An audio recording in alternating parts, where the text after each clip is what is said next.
Hi, welcome back to Layden's Olive. Today I thought I'd take you guys just down to the greenhouse and have a look at some of the plants I have grown in there. So yeah, my plants are all doing really well. The last week or so I've been trimming down my tomato plants, trying to take off the leaves that aren't necessary. I've always said that I want to grow fruit instead of leaves, so that's one of the main reasons I pull off all of the, well, I shouldn't say all of the leaves, but I bet you 60 to 65% of the leaves get pulled off my tomato plants. For one thing is I think it helps ripen them because the sun can get at the fruit itself easier. And I think they get pollinated easier, even though tomato plants are self-pollinating plants. I guess really the only thing they need to pollinate is wind or movement in the plants, which I do quite a bit. Plus I also have a pretty big fan that I run in here to keep the airflow, because some days it can get pretty hot in here. Like it can hit 140 degrees in here pretty easy if I don't have a fan going. So yeah, now I'm slowing down on watering my tomato plants. Now I can still keep them watered. They just don't get as much because I don't want them to absorb too much water at once. What happens then is my tomatoes will start to split, and I don't want that. So I'll keep the ground a little drier than I normally do. That's about the best way I can explain it. But yeah, I'll move the camera over so you guys can see what I'm actually doing with the tomato plants. You see how bushy this is? Well, I don't really like my tomato plants being that way because, like I said, the sunlight just does not get through it properly. And I find that this actually helps. It also it keeps the plants and the leaves drier, I guess is the easiest way to say it. And you know, it keeps them from going bad or getting blight or any of those diseases, which you definitely don't want. So yeah, this is pretty much what I do. Is I just go around. I try not to clip the leaves off that got tomatoes actually growing on them, because this is Roma, and Roma is a determinant. So you get one amount of tomatoes. They don't just keep producing tomatoes all summer. So yeah, these I trim a little bit different than indeterminates. These guys I don't pull the suckers off. You know, the little things that grow in the I guess you would call it the armpit of the main tomato stalk and the leaf that comes out. There's usually always a little leaf or a little branch that starts to come out there. They usually call those suckers.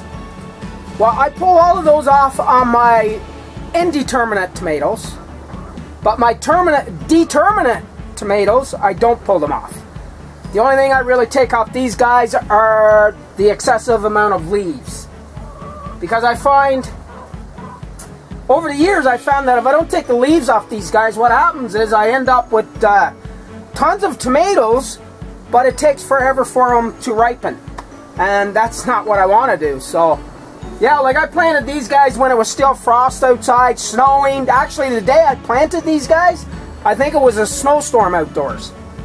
But they did real well. They thrived, and I'll get lots of tomatoes out of these plants.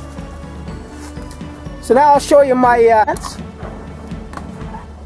These are my pepper plants.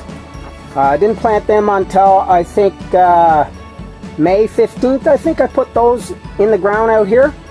But yeah, they're doing really well this year. I'm going to have tons and tons of peppers. As you can see, I have peppers growing like crazy.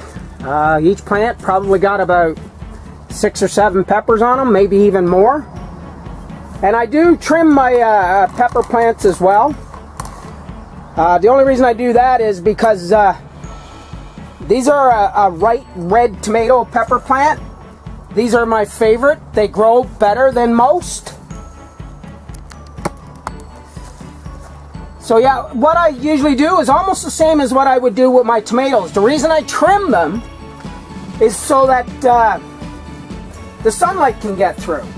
I mean, I'm here to grow fruit, not just leaves, right? So, like, I stop feeding these guys after they start producing their first flowers. And if they produce flowers too early, I usually pluck the flowers off. The same if I miss a flower and they're starting to produce fruit when they're only like this tall, when they're only like, you know, 6 or 8 inches tall. Sometimes they'll produce flowers and start the fruit.